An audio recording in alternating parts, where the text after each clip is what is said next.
Hi, my name's Randy Megan, and I'm here to talk about the work of Idaho Educational Task Force. I do this in the spirit of wanting to have a conversation about the work of the task force. In the same way that the task force has come together with a desire to improve education in Idaho, I'm making this video in that same spirit, with that same purpose. Now, after the second meeting of the task force, I talked with Brooke in the Lieutenant Governor's office. I exchanged email with Representative Giddings, and I asked to testify at the second meeting of the task force, actually the third meeting of the task force that was held in July, that was on higher education. And for some reason, I wasn't offered that opportunity. I didn't get an explanation.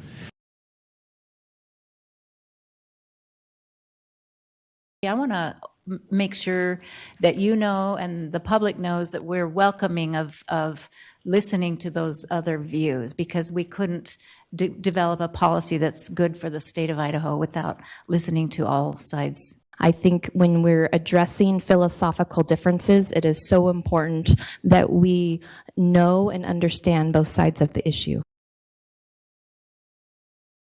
I also want to emphasize that I'm speaking here as a private citizen. While I may work for a certain institution, while I may be affiliated with certain organizations, I'm doing this video by myself, and I'm going to use the words of Representative Barbara Ehart, who spoke at Boise State University in April of 2021. I am a firm believer in this country. I'm a firm believer in our Constitution and what it took to lay this Constitution down. It is the oldest surviving Constitution in the world. And there's a reason for that. And when you look at what our founders expected to happen with this Constitution, I want that to continue to be taught to our young people. I want our young people to know and to love and to understand why they are blessed to live in this great country. Do we have flaws? Absolutely, we have flaws. But those flaws are not so harsh that we can't not overcome them, especially through love and love of one another. I agree with Barbara. This country does have flaws, but we can overcome them. I'm a patriot. I believe in the Constitution. And I don't think we should question anybody's patriotism. You know, at the beginning of the Educational Task Force, the Lieutenant Governor laid out some guidelines for the committee. In debate, a person must confine remarks to the question before the House and avoid personalities. It is not the person but the measure that is the subject of debate, and it is not allowable to arraign the motives of a member, but the nature or consequences of a measure may be condemned in strong terms. So yes, you can criticize me. You can call out my flaws and the mistakes that I made in this presentation, but don't criticize me as a person. Don't call me unpatriotic, and I'm not going to do the same thing to you or to anybody else. A little bit about myself. I'm a professor at an Institute of Higher Education here in Idaho. I've been here in Idaho for 6 years. I've taught at 4 other universities across the United States. I've been a full-time faculty member for 29 years. I've taught everything from 100-level classes to graduate classes. I've had literally hundreds of students in my classes. I think I meet the requisite 10,000 hours to be considered an expert, and it's with that background that I want to talk to you today and offer you my perspective on higher education. I want to use that perspective on higher education to look at the work of the task force, to look at some of the testimony that the task force has received.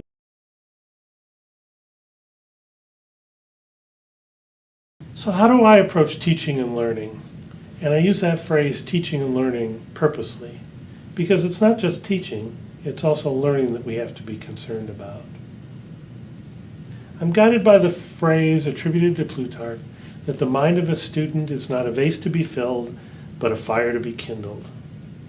I agree with Reverend Wilson, who in the first meeting of the task force said, I care deeply about teaching children how to think, not what to think. There's a vast difference in the two philosophies.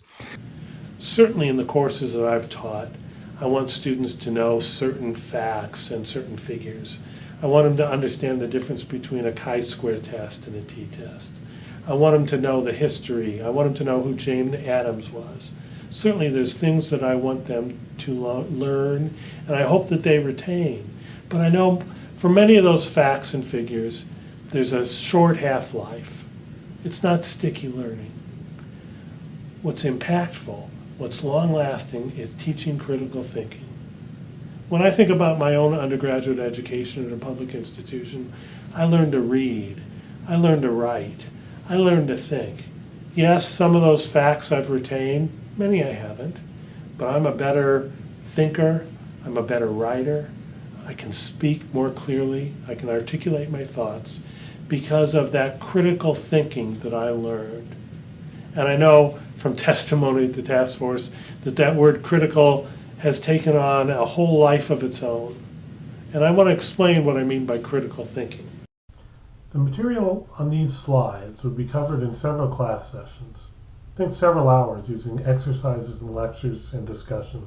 In the end, students would be asked to read documents and view videos where they would identify common fallacies.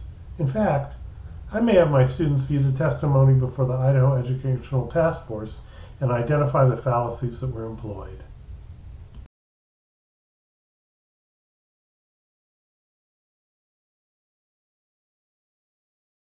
Indoctrination. Indoctrination. Let's talk about indoctrination.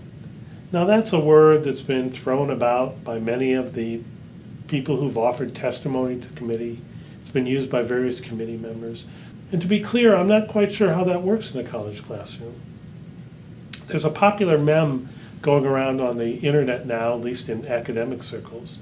And the professor says, if I could indoctrinate my students, I'd indoctrinate them to read the syllabus and do the assigned readings. So what is indoctrination? Accepting something, teaching something without teaching the other side? I don't think we've seen evidence of that occurring in any of the testimony. We've had evidence that people have taught critical race theory. People have presented ideas that many on the committee find unsettling or that violate their beliefs. But I haven't heard testimony about indoctrination taking place. In fact, I think the notion that students can be indoctrinated denigrates the high standards of my students. Finally, when people talk about indoctrination, they give me a whole lot more power than I really have. Learning is about a partnership between the faculty member and the student. I do not have the power to plant something in the student's mind and they're automatically going to believe it.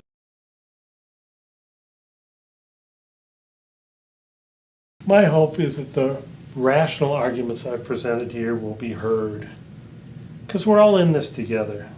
We can turn against each other, we can point fingers, we can call people evil, or we can turn towards each other. I'd say let's turn towards each other and talk. Let's listen to each other. Let's find a way forward that improves higher education for everyone in Idaho. I'm convinced by the over 12 hours of testimony that I've listened to and the reading that I've done that I should start teaching critical race theory in my courses. There's something going on with this concept that's so powerful that much time has been spent by many legislators, much has been written in newspapers about critical race theory. So if this idea is so powerful and people are so afraid of these ideas, then my students should know about it. They should be able to read about critical race theory, understand it, and make their own integration, or not, into their own worldview. The United States is a great country. It always has been, and I pray that it always will be.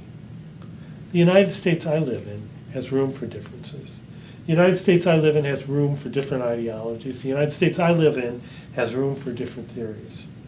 The United States I live in has room to talk about and consider critical race theory.